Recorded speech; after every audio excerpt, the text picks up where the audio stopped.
Welcome to Shaw Stadium, home of the Shaw High School football team, and believe it or not, this stadium is one of the birthplaces of the St. Louis Rams, and a lot of this structure is still intact from when the then Cleveland Rams played a season here. So let's take a tour of some of the St. Louis Rams history.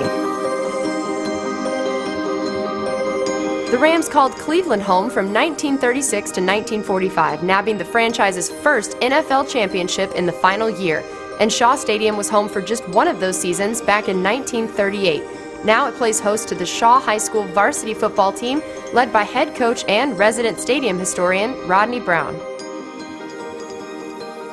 What we were doing, we were trying to get the grassroots grants from the NFL. So I thought it would be important to know a little history about the stadium so we could present a total package of how long it's been here, when it was erected, the history of it, why it would be important to try to preserve it. The stadium was built in 1923 and would seat more than 10,000 people. Factoring in the stands and equipment, the facility cost approximately $100,000 to build, or $1.3 million in today's dollars.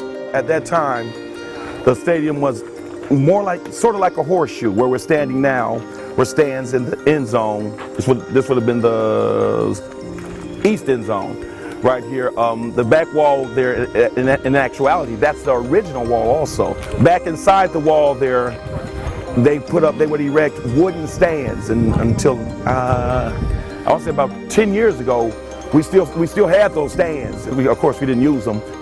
Some major reconstruction happened in '55, and that's when the stands there were knocked down from the original size to the size there now. It was still 100 yards, which is very rare because you look at most stadiums down, they go like from the 30 to the 30. The other sites used for Cleveland Rams games, League Park and Cleveland Municipal Stadium, have been demolished. So much of Shaw is original that moving into the heart of the stadium is like stepping back in time.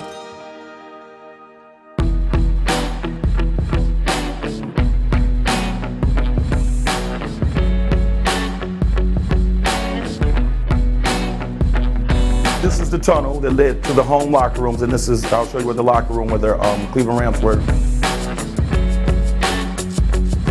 This is the original beams right here. These are the original beams constructed in 1929 right here. Wow.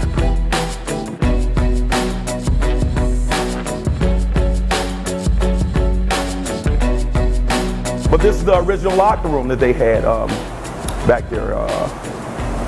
The lockers came, those lockers right there came in '55 when they did the first initial But the walls, the beams, the size of it is all what it was? Everything's original. This is how it is.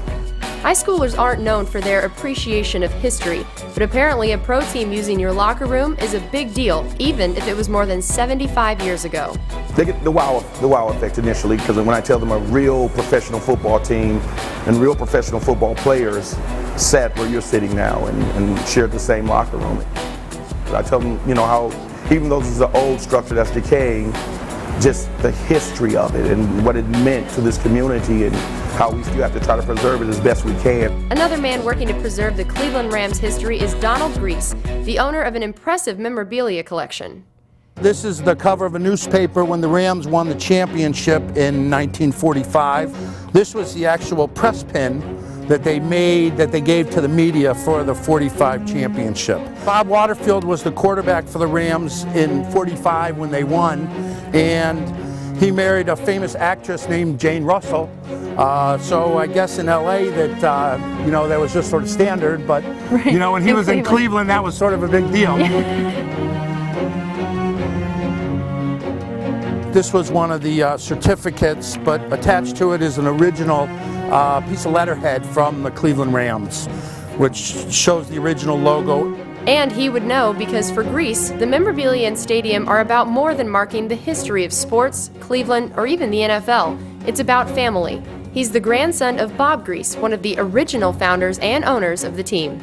This is actually a debt certificate of convertible notes that all the owners got together, and it shows actually how much. This was my grandfather's only $1,250 was his percentage to have to put in That's amazing. back then in the 30s. And what's it like for you looking around at this stadium and knowing this is somewhere that this franchise played? And I mean, now it's a high school stadium, but there's still so much of it that is original. Yeah, it's very historic.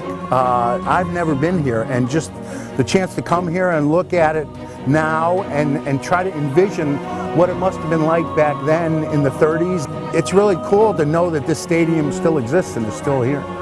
A solid foundation for a young franchise, even if it was only for a year. Casey Phillips, Rams Broadcasting Network.